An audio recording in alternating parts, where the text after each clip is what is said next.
ETF index mutual funds నేర్చుకుని stock మార్కెట్లో రాణించాలనుకుంటున్నారా? వెంటనే ఈ నెంబర్కి కాల్ చేయండి. నమస్తే రమగారు. నమస్తే జయ. రమగారు, మనం రకరకాల కేటగిరీకి సంబంధించిన కథలు చెప్పుకుంటూ ఉంటాం కదండి. పిల్లలకి సంబంధించి, పెద్దవాళ్ళకి, మోటివేషనల్, తర్వాత దెయ్యాలు, భూతాలు ఇలాంటివి. అయితే ఆధ్యాత్మిక కథలను కూడా కొన్ని చెప్పుకుంటాం. ఆధ్యాత్మిక కథ ఎట్లా చెప్పుకుంటామంటే, మనం సాధారణంగా మీరు ఎక్కువగా వెళ్తూ ఉంటారు కదా, యాత్రలు అవి చేస్తూ ఉంటారు. ఆ ప్లేస్ని చూసి వచ్చినప్పుడు కేవలం ఛానల్ కోసం మన ప్రేక్షకులకు అందించాలని మరింత సమాచారాన్ని సేకరించి తీసుకొస్తూ ఉంటారు. పూజారులతో వాళ్ళతో మాట్లాడి అదంతా మనం చెప్పుకుంటూ ఉంటాం. అట్లా కాకుండా బాగా మనం ఇది చూడాల్సిన ప్రదేశం, వెళ్ళాల్సింది, తెలుసుకోవాల్సిన విషయాలు, కొన్ని ఆధ్యాత్మిక విషయాలు కొన్ని ఉంటాయి. అలాంటి వాటికి సంబంధించి ఏమైనా కథలు ఉన్నాయా? ప్రేరణార్థక కథలు చెప్పాం మనం ఇదివరకు. చాలా రకాల కథల్లో అవి కూడా వస్తాయి. ఒక అద్భుతమైన కథ, ఎప్పటికీ సుమన్ టీవీ చరిత్రలో నిలిచిపోయే కథ, గాజుల కథ. అవును కదా రమ్మగారు. అసలు కథ అనగానే ఫస్ట్ నాకు మైండ్లో గుర్తొస్తుంది అది. అవును, ఎప్పటికీ ఎవరితో మాట్లాడినా ఆ కథే గుర్తు చేసుకుంటారు. అమ్మవారి గాజుల కథ. అలాంటివి ఇంకా ఏమన్నా ఉంటే మనం ఉన్నాయి జయ. సమయానికి చూసుకుని చెప్పుకోవాలంతే. మనకి అసలు భారతదేశమే ఆధ్యాత్మికమైంది. ఇక్కడ ఉన్న స్పిరిచువాలిటీయే చాలా గొప్పది. మనం ఏం చేస్తామంటే భక్తిని స్పిరిచువాలిటీని కలుపుకుంటాం. భక్తి వేరు, ఆధ్యాత్మికత వేరు. భక్తి అంటే మనం భగవంతుణ్ణి పూజించటము, ప్రార్థించటము, ఆరాధించటము, పూజలు, వ్రతాలు, నోములు, వ్రతకథలు, తర్వాత మన సంస్కృతి సంప్రదాయాల్ని అనుసరించి ఏ సమయాల్లో ఏ దైవారాధన చేసుకోవాలి, ఆరాధిస్తున్న ఆ దైవం పట్ల మనకి అచంచలమైన భక్తి, విశ్వాసము కలిగి ఉండటము భక్తి, డివోషన్ అంటాం. ఆధ్యాత్మికత, స్పిరిచువాలిటీ అంటే ఈ పూజలని దాటేది. ఈ పూజలో మనకి చిన్న చిన్న లోపాలైతే సహించలేం మనం. అవును, అయ్యో ఏదో తప్పు చేశామనిపిస్తుంది, అపరాధం, దైవాపరాధం చేశామనిపిస్తుంది. అయ్యో వాళ్ళు అదేదో సరిగ్గా చేయలేదు, ఇది చేయకూడదు. అదంతా క్రతువు, కర్మ, విధానం మీదే వెళ్తాయి. క్రతువు, కర్మ, విధానము, సమయాసమయాలని దాటి ఉండేదే ఆధ్యాత్మం. నిజానికి మనం ఇన్ని పూజలు చేసుకుంటాం. ఈ పూజ ఎప్పుడైనా ఒక దశలో ఇది మనమే చేస్తున్నామని మనకు తెలుస్తుందా? మనం భగవంతుని పూజించడం అంటే మనని మనం పూజించుకోవటమే, మనని మనం సరి చేసుకోవటమే. భగవంతుడు ఎక్కడో లేడు, మనలోనే, మనతోనే ఉంటాడు. అతడే నేను అని తెలియటమే స్పిరిచువాలిటీ. నేననేది ఒట్టి చొక్కాయే. ఈ చొక్కా లోపల అసలైన వాడు ఉన్నాడే, వాడు భగవంతుడే. వాడు వేరు, ఈ కనబడేది వేరు అనేది అర్థం కావాలి. అది ఎప్పుడు అర్థమవుతుంది? ఎంతసేపు మనం ఇదే చూస్తాం కదా, దీని నడక, దీని నడత, దీని నడవడిక, ఇదే మనం చూస్తూ ఉంటాం. ఇది నేను కాదు అనేది మనకి ఎప్పటికీ అర్థం కాదు. ఏదో ఒక్క దశలో తెలుస్తుంది.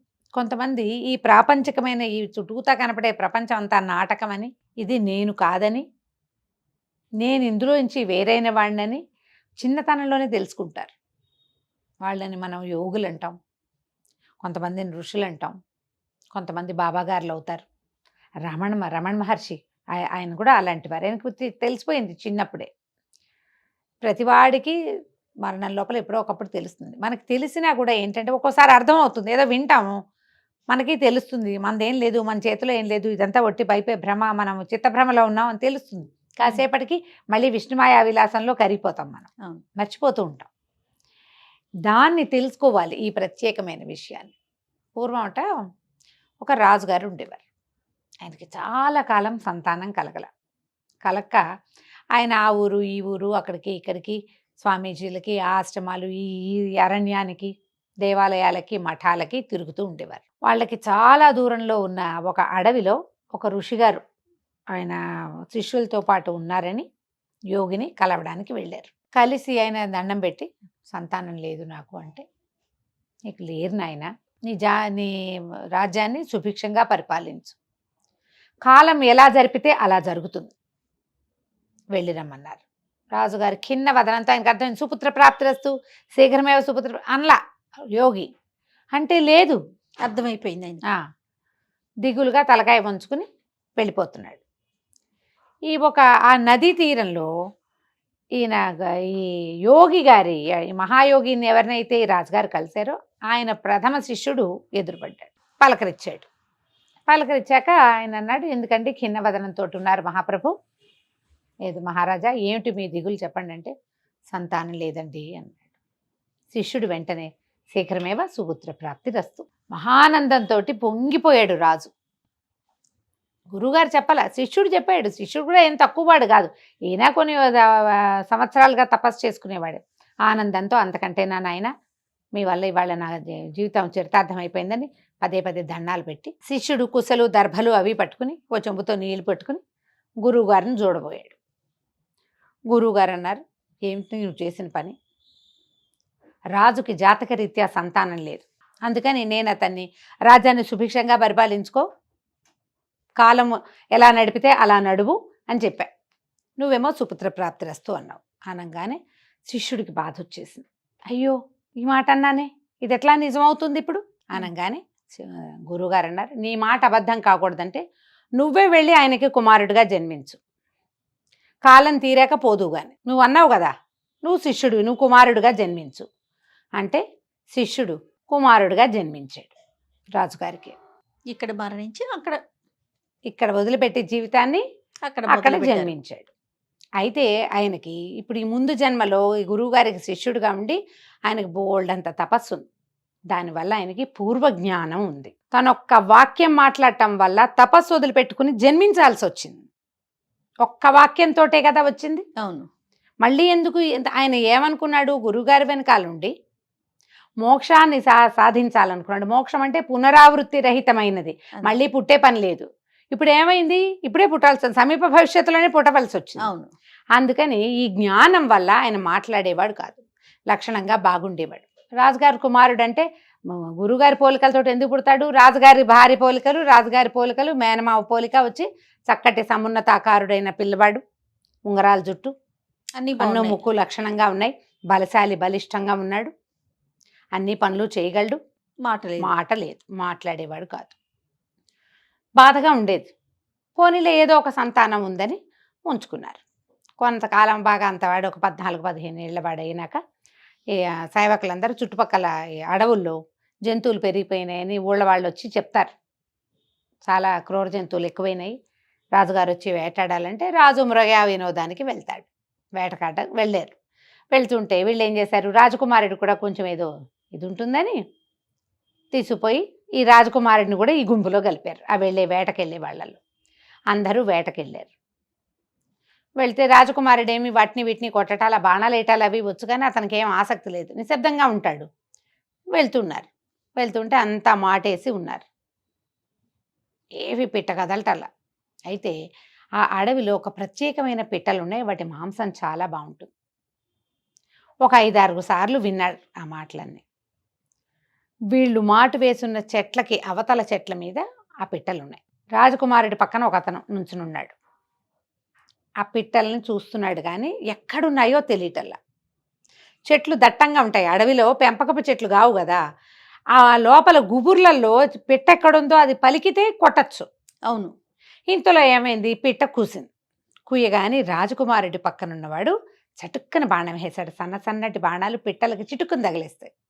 పిట్ట కాస్త తగిలింది, అది పక్షి రాలి పడిపోయింది. ఇతనికి రాజకుమారుడు మాటే మరణం అన్నాడు. ఈ పక్క నుంచిన వాడు ఉలిక్కిపడ్డాడు. ఎవరు మాట్లాడారు? చూస్తే రాజకుమారుడు. 15 సంవత్సరాల నుంచి నోరెత్తి ఎరగడు అబ్బాయి, నువ్వు కూడా లేదు. మాటే మరణము అన్నాడు. రాజకుమారుడు మాట్లాడాడని వాడు కేకలు పెట్టాడు. అంతా చేరారు, మళ్ళీ మాట్లాడించడానికి ప్రయత్నం చేశారు. కిక్కురు మళ్ళా మాట్లాడలా. అందరూ రాజుగారి దగ్గరికి సాయంకాలం మొత్తం అంతా వెనక్కి వెళ్ళిపోయారు. రాజుకు చెప్పారు. రాజకుమారుడు మాట్లాడాడు, మేం విన్నాము, మళ్ళీ మాట్లాడించండి అన్నాడు ఆయన. ఎవరు మాట్లాడించలేకపోయారు. అబ్బాయి ఏం మాట్లాడటల్లా. అంతకుముందు రాజుగారు ఏం చేశారు, మా అబ్బాయిని మాట్లాడిస్తే 1,00,000 రూపాయలు ఇస్తానని ప్రకటించారు. ఎంతమంది ప్రయత్నించినా అబ్బాయి చూసేవాడు, నవ్వేవాడు, కానీ ఏనాడు మాట్లాడేవాడు కాదు. ఇప్పుడు ఈ వచ్చిన అధికారులంతా డబ్బుల కోసం చెప్పినట్టే, అంతేగా. అబ్బాయి మాట్లాడాడని చెప్పారు, ఇప్పుడు మాట్లాడించండి అంటే ఏమీ మాట్లాడటల్లా. రాజుకి పిచ్చి కోపం వచ్చి ఎవరైతే ఈ అబ్బాయి మాట్లాడాడని చెప్పారో వాళ్ళకి మరణశిక్ష విధించాడు. ఈ రాకుమారుడు మాట్లాడితే మరణమే అన్నాడు. మాటేగా మరణం అనేసరికి రాజు వినేశాడు. మిగిలిన వాళ్ళందరిది ఎవరి గొంతు కాదు అది. అబ్బాయి నోరు కదులుతుండగా దాసీలు కొంతమంది చూశారు. మాట్లాడాడు. యువరాజు చూశామన్నారు, విన్నారు. ఇక రాజు కొడుకుని విపరీతంగా బతిమలాడాడు. నాయనా, నువ్వేదో మాట్లాడేవు, మాటే మరణం అన్నావుట, అక్కడ మాట్లాడితే మరణమేనన్నావు, ఇక్కడ ఎందుకు నువ్వు ఆ మాట మాట్లాడావు? ఇంతకాలం మాట్లాడిన వాడివి ఈ వాక్యమే నువ్వెందుకు మాట్లాడావు? మాట్లాడు అని బాగా బతిమలాడాక చివరికి రాకుమారుడు నోరు విప్పాడు. క్షమించండి మహారాజా, మీకు సంతానం లేదు. మీకు సంతాన ప్రాప్తిరస్తు, పుత్ర సంతాన ప్రాప్తిరస్తు అని దీవించిన ఒక్క వాక్యానికి మోక్ష మార్గాన్ని వదిలిపెట్టుకుని నేను మళ్ళీ పుట్టాల్సి వచ్చింది. మీ ఇంట్లో పుట్టాను నేను కుమారుడుగా. నేను ఆ సన్యాసినే. ఆ రోజు మీరు నన్ను చూశారు అక్కడ. ఆయన గుర్తొచ్చింది. 16 సంవత్సరాల నాడు తనని దీవించిన యువ సన్యాసి మరణించి ఇక్కడ పుట్టాడు. జ్ఞాపకం వచ్చింది ఆయనకి. గురువుగారు ఏం చెప్పలేదు, కానీ శిష్యుడు దీవించాడు. సరిగ్గా సంవత్సరానికి తన కొడుకు పుట్టాడు. అంటే ఆయన అక్కడ మరణించి ఇక్కడ పుట్టాడు. ఆ పిట్ట గనక కుయ్యకపోతే, అది మాట్లాడకపోతే, పక్కనున్న నా పక్కన బాణం సంధించి నుంచున్నవాడు దాన్ని కొట్టేవాడు కాదు.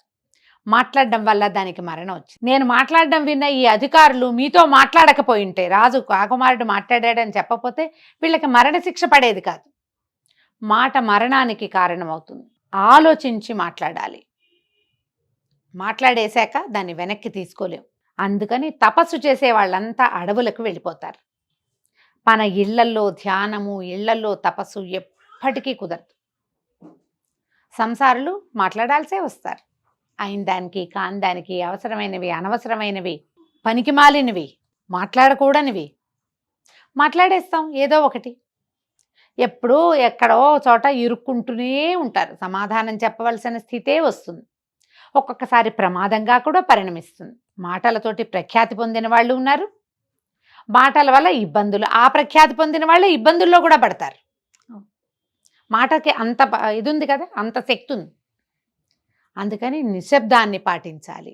దానికోసమని ఈ పూర్వకాలం ఋషులు, తపస్సులు వీళ్ళంతా ఏం చేసేవాళ్ళు?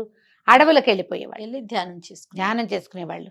ఈ మన తపస్సు చేసిన ధ్రువుడు అంతఃపురంలో నుంచి వెళ్ళిపోయి అడవిలో కూర్చున్నాడు విష్ణువు కోసం. ఆ తపస్సు ఏదో అంతఃపురంలో చేసుకోపోయాడా? మనం ఇంట్లో మెడిటేషన్కి కూర్చుంటామా, ఫోన్ మోగుతుంది, మెసేజ్ వస్తుంది, కొరియర్ వస్తుంది, స్విగ్గీ వస్తుంది, వాకిట్లో ఎవరో మాట్లాడతారు, ఎవరో బెల్లు కొడతారు, ఎవరి అడ్రస్ చూడడానికి మన ఇంటికి వస్తారు, ఆ అడ్రస్ కనుక్కోవడానికి కరెంటు బిల్లు వస్తుంది, ఇస్త్రీ బట్టల అబ్బాయి వస్తాడు. అసలు అవదు. ఒక పావు గంట ధ్యానం కుదరదు. ఎవ్వరూ లేని సమయంలో ధ్యానం చేసుకోవాలి. అట్లాంటిది ఏ సమయం ఉంటుంది? అందుకే బ్రాహ్మీ ముహూర్తంలో ధ్యానం సంగతి చెప్తారు. అప్పుడు ఈ పనులు వ్యవహారాలు ఏముండవు, ప్రపంచం అంతా నిద్రపోతుంది. కాబట్టి బ్రాహ్మీలో చేసుకోండి, పొద్దున్నే చేసుకుంటే ధ్యానం బాగా కుదురుతుంది, ప్రశాంతత ఉంటుంది, వాతావరణం నిశ్శబ్దంగా ఉంటుంది. అనవసరమైన చిక్కుల్లో పడకూడదు, ఎక్కువ సార్లు పుట్టకూడదు. జీవితాంతాలకు సార్థకం లభించాలి. మనకి జీవితం సార్థకంగా అవ్వాలి అంటే మౌనాన్ని పాటించండి. ఎంత తక్కువ మాట్లాడితే అంత మంచిది. ఇప్పుడు నాలాంటి వాళ్ళు ఏం తక్కువ మాట్లాడతారు, వాగుతూనే ఉంటాం, ఏదో ఒకటి చెప్తూనే ఉంటాం కదా. కానీ మేము నిశ్శబ్దంగా ఉండే సమయాలు ఉన్నాయి కదా, ఖచ్చితంగాను ఉంటాయి కదా ప్రతి వాళ్ళకి. ఆ నిశ్శబ్ద సమయాల్లో పూర్తి నిశ్శబ్దాన్ని పాటించండి. ఉపవాసం ఉన్నప్పుడు అస్సలు ఎవరితోటి మాట్లాడదు. ఉపవాసాన్ని, మౌనమే ఒక ఉపవాసంగా కూడా పెట్టుకోండి. దానివల్ల ఏంటంటే భక్తి మార్గం కాదు, ఆధ్యాత్మిక మార్గంలో మనం ముందుకెళ్తాం. భగవంతుని చేరే సులువైన ఉపాయాల్లో ఒకటి నిశ్శబ్దం కూడా. మీకు అది కావాలంటే దాంట్లోకి ప్రయాణించండి. తప్పకుండా రమ్మగారు. నమస్తే. నమస్తే.